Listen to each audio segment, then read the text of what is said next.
ziua și bine ați venit în atelierul lui Daniel. Dacă sunteți pentru prima dată aici, pe acest canal, mă gândesc că deja v-ați dat seama că numele meu este Daniel. Ce avem noi aici? Astăzi facem un unboxing. Am mai primit niște chestii de la cuțite de abatoare.ro. Da. Mi-a trimis domnul Mare cu un mesaj după filmele anterioare, zice: ne place de tine și îți mai trimite niște chestii. Zic ok, na, cum sunt? Zice ca să nu te plictisești de Crăciun. Zic ok, stai liniștit că nu mă plictisesc, am vrut să zic. Apropo, e ora 8:30 la mine, seara. Deci vă dați seama că zilele mele nu se mai gata. Bun, hai să vedem. Deci, primit de la www.cuțite de abatoare.ro. Da? De la dânsii am mai primit niște chestii, nu vă spun, adică eu știu ce e înăuntru, dar nu vă spun, vă las surpriză, să mai prelungim suspans. Hai să vedem ce avem aici. Să vedem ce ne-a trimis domnul. Mulțumim, domnul Marek. Calendar. Ia uite ce frumos e. Cuțite de abatoare.ro. Polsk-Noje. Site-ul au locația o au în... Mulțumesc pentru calendar. Foarte, foarte frumos. Apreciez gestul. În Polonia. Încercam să prelungesc că nu mai știam unde. Da? Asta să-l punem undeva aici la mine în atelier. O să pice frumos. Da? Calendar. Mulțumesc. Chiar mă gândeam ce e, că pusese mâna și nu-mi dădeam seama. Bun. Și acum haideți să ne uităm ce e în cutie. Deci astăzi facem doar unboxing și într-o zi ne vom ocupa de ele. Și deci vă ziceam că după primul film îmi scrie domnul Marek, cred că e patronul, și zice: băi, să știi că ne-a plăcut filmele tale, v-am zis asta deja, dar vă mai zic o dată, el mi-a zis că i-a plăcut filmele mele. Și zice: îți mai trimitem ceva materiale. Zic: să fie primit, boda prost, te mulțumesc, Daniel face film. Și acum, fiindcă și se apropie Crăciunul, dăm și cu din alea, scoatem astea, să vă arăt, să nu, să mă uite întâi. Hey! Uai, ce trimis la mine aici.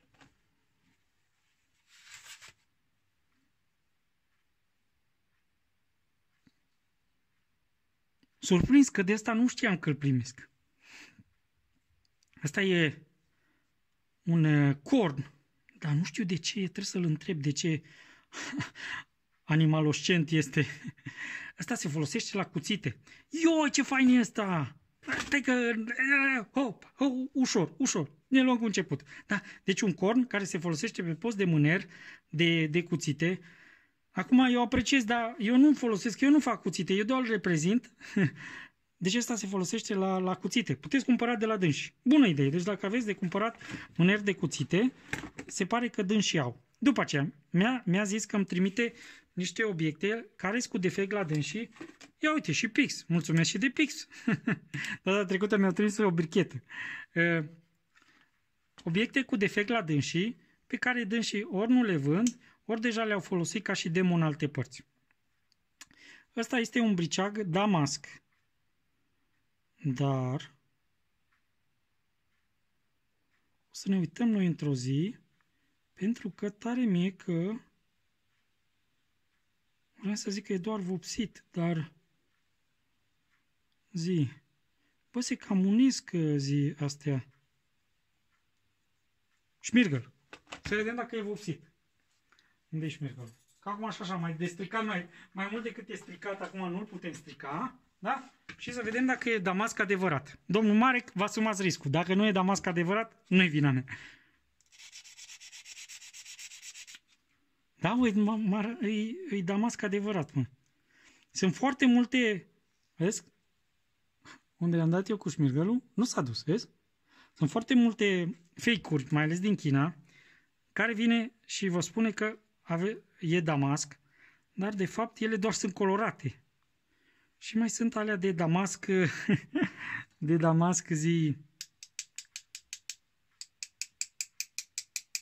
damasc pakistanez, în care damascul e foarte, foarte slab. Deci ce mi-au zis ei? Au zis că o să-mi trimită niște cuțite cu anumite defecte pe care le puteți cumpăra de la dânsii la secțiunea reduse Și unde, da, din ăsta damasc, din ăsta frumos. O să-l ascuțim într-o zi. Cineva a încercat să-l ascută, dar l-a ascuțit ori la polizor, ori așa a venit. Și o să-l și curățăm ăsta, pentru că zona de cupru, bă, nu. Ideea, știu ce s-a întâmplat cu el. Cineva l-a dat cu ceva uleiuri ca să-l protejeze. Nu orice ulei e bun la cupru. Uleiuri sau vazeline. Și când l-a dat, cupru s-a, cum se zice pe românește, coclit. Da, el se poate curăța. Chiar am niște paste abrazive și o să-l curățăm și o să-l facem frumos într-unul din filme, da? Deci ăsta o să-l curățăm, să-l facem frumos, să-l ascuțim și damascul ăsta îl curățăm un pic. Băi, n-arată rău, profilul e ok. Are un pic de joc în lamă.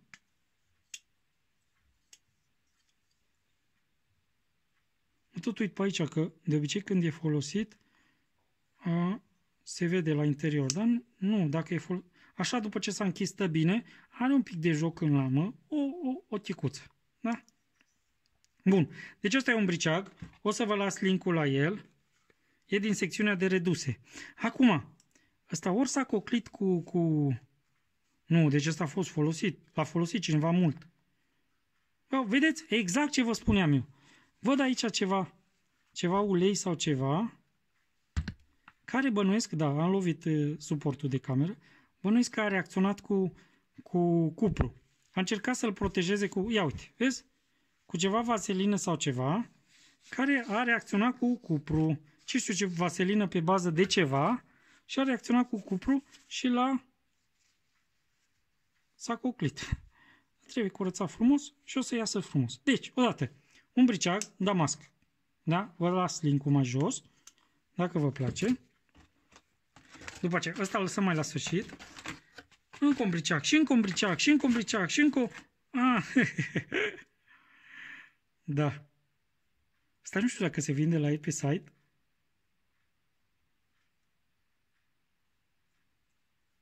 E un cuțit la care trebuie așezat mâner. Da? Nu știu dacă se vinde la ei pe site. Bun. Ce mai avem pe aici? Briceaguri. Și asta e o teacă de briceag. Da? Mulțumesc de teacă. Hai să vedem ce avem aici.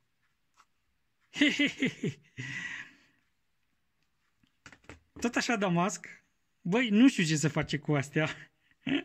Ce ai putea face cu ele, dar probabil că cineva le folosește. Astea, cred că sunt din alea de dus la pădure. Să vedem cum era asta.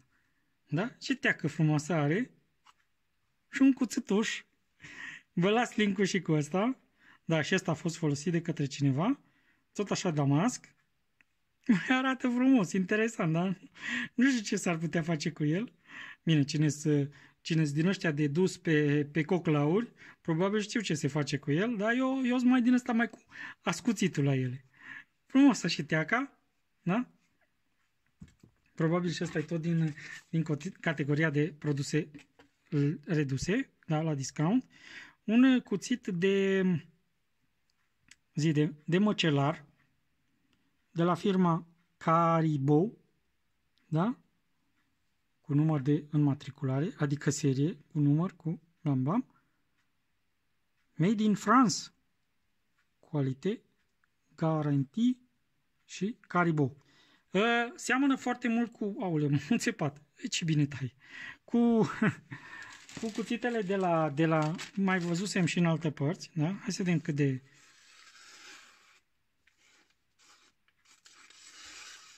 Vine binișor ascuțit. Se poate și mai bine, da? O să-l ascuțim într-un film viitor, da? Foarte, foarte frumos. Pentru tranșat. Acum, pentru mâna mea, mânerul e un pic cam mare, dar probabil când lucrezi toată ziua e bine să ai un mâner pe care să poți ține, da? Ăsta nu are teacă. Bun. Ce mai avem aici? Gift. Adică cadou. Dar multe mi-a trimis astăzi. Multe. Stai un briceag. Da, să vedem pe ce parte se deschide. Pe cealaltă parte. Bă, să vezi că...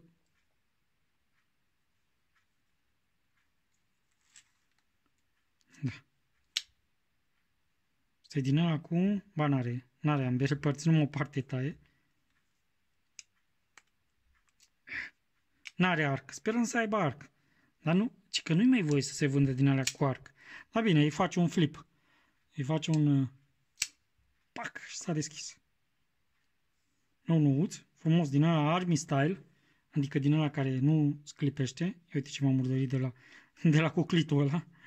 Foarte frumos. O să vă las detalii și despre asta. Da, briceag. Să vedem cum e ascuțit din fabrică. Știți că eu sunt cu ascuțirea. Mie îmi place cu... Bă, la el, bă, ce bine se mișchează și ăsta, mă. Se mișcă ok. Se mișcă ok pentru un briceag din fabrică. Are piedica pe interior. Frumușel. Frumușel. Punem la loc.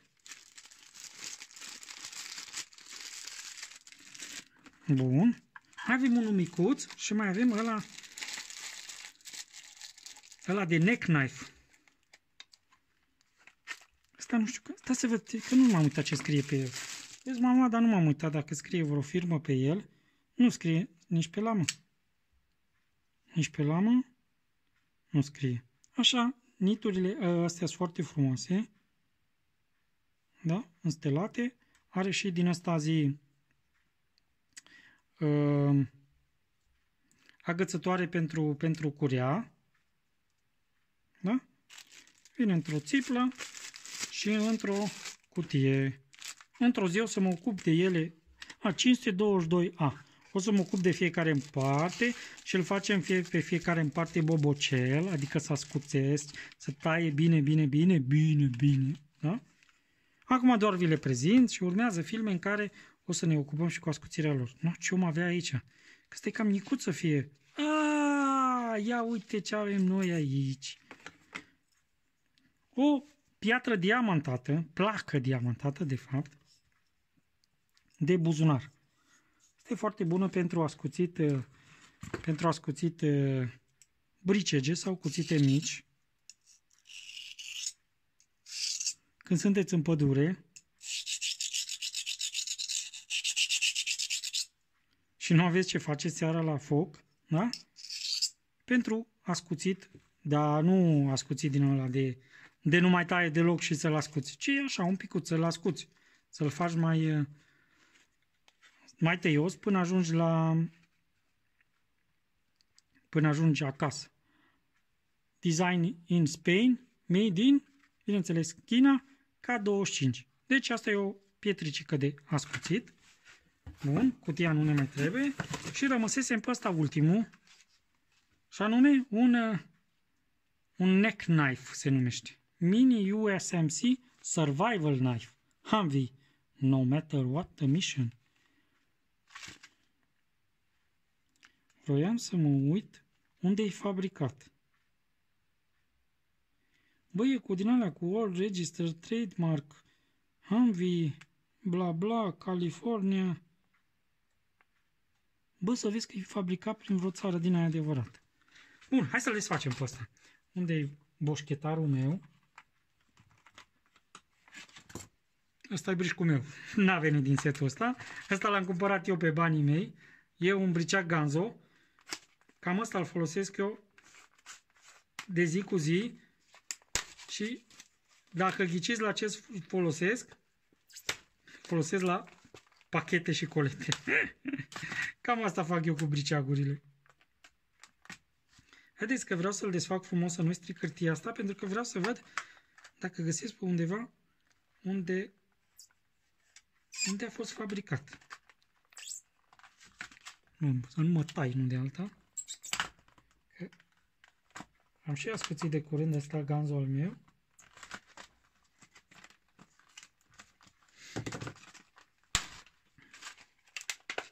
Hai să pune țăranul și rupe tot. Așa, bun.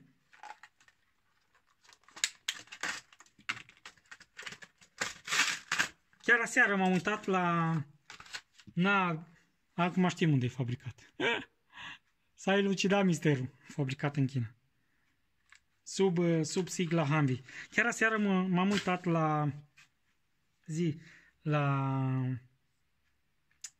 pe History Channel la cu cuțete, cum îi zice? Forged in Fire, așa. Și chiar aseară făcuseră tot așa un cuțit din ăsta similar cei de la Forged in Fire. Ăsta e un cuțit de tip neck knife și eu ce fac acum? Îl țin de lățuc și vreau să văd dacă cade. Bă, nu cade, deci se poate purta și la gât. Nu că ai avea nevoie să-l porți la gât. Deci se numește neck knife. De ce îi zice neck knife? Pentru că se poate purta la gât. Cu șnurul ăsta, da? Ați văzut că l-am scuturat bine și n-a sărit. Da? Bun. Poate fi oare purtat și la curea? Nu prea văd cum. Nu. Doar la gât sau așa cum e el, scos ăsta și băgat direct în buzunar, că ăsta e din ăla cu lănțișorul, e cu cataramă, se poate desface și se poate purta așa. Acum e de mare efect, e de mare efect, dar e miculuț. Hai să vedem cum taie, că de tăiat nu pare să taie rău. Opa.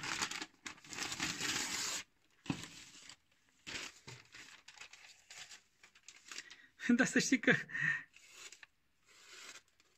nu taie cel mai... Da, trebuie ascuțit. Hai să văd cum taie ganzul al meu.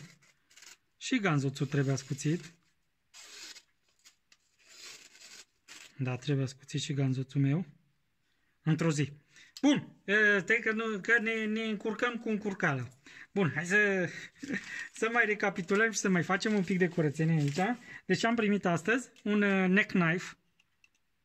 Uite, aici are siguranța asta și are acolo o chestie de cauciuc ca să-l țină, iar am lovit suportul camerei, ca să-l țină acolo. Deci l-am bătut rău, l-am bătut ca să sară afară. Am abuzat de el rău de tot. Dar stă bine. Deci la gât se poate purta liniștit la gât, că nu cade. Cine vrea să poarte la gât, adică numai la gât n-am mai purtat brișca. Și așa mă ceartă nevastă mea când vede cuțite prin toată casa. Apoi dacă m-ar vedea și cu ăsta la gât, păi cred că mi-ar da drumul de acasă. Bun. Deci, facem acum recapitulare, le punem frumos așa, una lângă alta și să vedem. Odată, neck knife-ul, cuțit de purtat la gât, am aruncat așa. După aia am mai primit un briceag.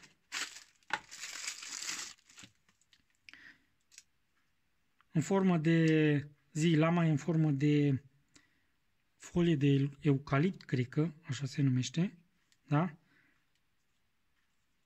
Stă bine în mână. Un pic. Nu. Vreau să zic un pic deranjează asta, dar în momentul în care o ții pe asta în exterior, chiar se așează bine. Uite cât de fain stă degetul și nu deranjează deloc. Stă bine în mână, dar exact invers. Adică pe tragere. Pe împingere, da. Mă deranjează în palmă. Un pic, poate cu timpul te obișnuiești cu el. Nu deranjează foarte, foarte tare. Hai să văd un pic față de...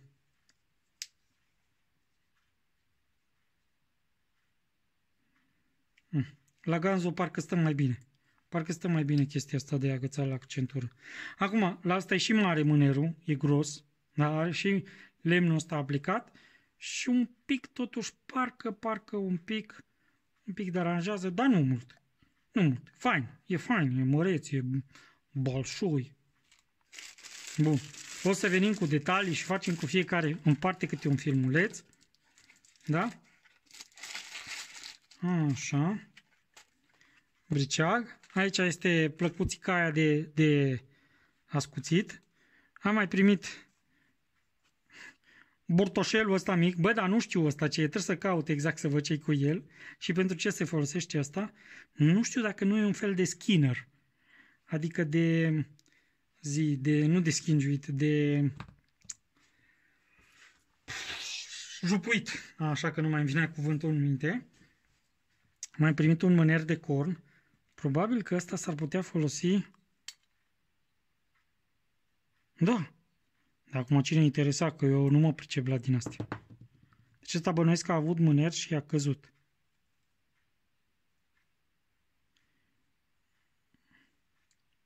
Scrie și o firmă aici, Solar. Așa, bun, ce am mai primit? Ăsta, Caribou. Nou-nouț. Restul, cred, ăsta briceagul și cu neck knife cred că sunt noi. Restul sunt produse, mi-a spus domnul Marek din start. Vezi că îți trimitem niște produse pe care noi le avem care au suferit ceva, care au ceva probleme și pe care noi le avem la discount. Un pix. Primit și pixul. Mulțumesc de pix. Încă un briceag. Briceagul primul care l-am desfăcut. Damasc adevărat. Dar un pic trebuie curățat și readus la viață. Cu grijă, că era să mă cioplesc. Bine că nu taie. Taie cât de cât. O teacă. Bă, mie personal nu-mi plac tecile la cuțite. Eu nu prea le văd rostul. Da, probabil că alții le văd. Da. O teacă. Și încă o teacă de la briceagul ăsta. Dar nu cred că a fost teaca lui, că... Ia uite, prea dansează în el. Deci bănuiesc că asta a fost o teacă de la altceva. Văd ce scrie acolo, că scrie ceva pe... Da, cine mai bate? Nu mai văd. Nu, bun, cam astea le-am primit. Mulțumesc, domnul Marek. Și calendarul, da? Cuțite de abatoare.ro. Ca să nu uităm, nu de alta. Da, mulțumesc, domnul Marek. O să revin, bineînțeles, cu filme, cu fiecare în parte. O să-l ascuțim pe ăsta mic, skinnerul ăla, cred că skinner se numește. Caribou e destul de binișor ascuțit. Cu mânerul ăsta nu prea am ce să fac eu, că nu prea. Briceagul avem de lucru. Bun, cam atât pentru astăzi.